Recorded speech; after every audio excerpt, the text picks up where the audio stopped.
What is up guys, Claudia de Karmakin. Dans cette capsule, on va aborder le pilier de l'entraînement et plus précisément l'importance d'avoir un plan de match avant de débuter son entraînement. Est-ce que ça vous est déjà arrivé, vous descendez dans votre sol, vous sortez dehors, vous arrivez au gym, vous êtes prêt à vous entraîner, mais vous avez pas de plan de match, pas de programme individualisé, vous savez pas trop ce que vous allez faire dans la prochaine heure et vous faites juste faire un peu n'importe quoi en espérant que ça vous amène des résultats. C'est super important d'avoir un programme d'entraînement qui est personnalisé à ses besoins, son profil, son bilan de santé, ses intérêts, l'équipement auquel vous avez accès, ses blessures, ses objectifs. Parce que sinon, il y a beaucoup de perte de temps qui se produit et ça fait en sorte que vous n'allez pas atteindre vos résultats aussi efficacement. Il n'y a rien de mal à vouloir bouger, évidemment, sauf que c'est encore plus efficace lorsque notre entraînement est adapté à nos besoins.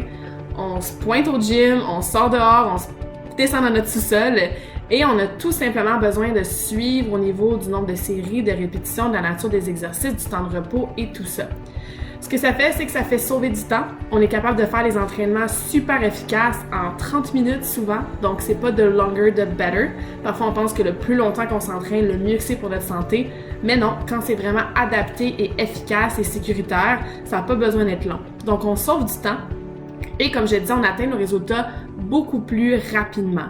Quand on fait des exercices et qu'on suit une programmation qui est adaptée à soi, évidemment parce que c'est adapté à nous, ça va faire en sorte qu'on va pouvoir garder la constance avec l'entraînement, mais aussi progresser à travers les éléments de l'entraînement beaucoup plus rapidement.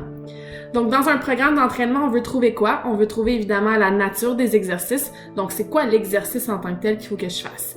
On veut savoir, il va y avoir combien de séries par exercice? Ensuite, dans chaque série, combien de répétitions est-ce que je dois faire pour compléter ma série?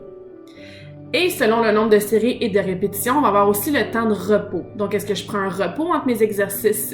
Est-ce que j'ai un repos plus lent à la fin du circuit? Est-ce que je fais des supersets? Est-ce que je fais un exercice à la fois?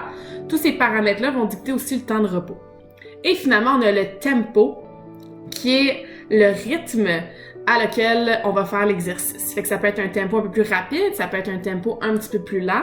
Mais vous voyez, il y a énormément de facteurs et de paramètres qui sont super importants lorsqu'on se construit un plan d'entraînement. Et c'est pour ça que bouger, c'est mieux que pas bouger du tout. Mais si vous voulez sauver du temps et rendre vos entraînements beaucoup plus optimaux et beaucoup plus efficaces, c'est super important de faire appel à un entraîneur certifié et un kinésiologue pour vous donner un programme qui, je me répète, est individualisé selon vos besoins et vos objectifs.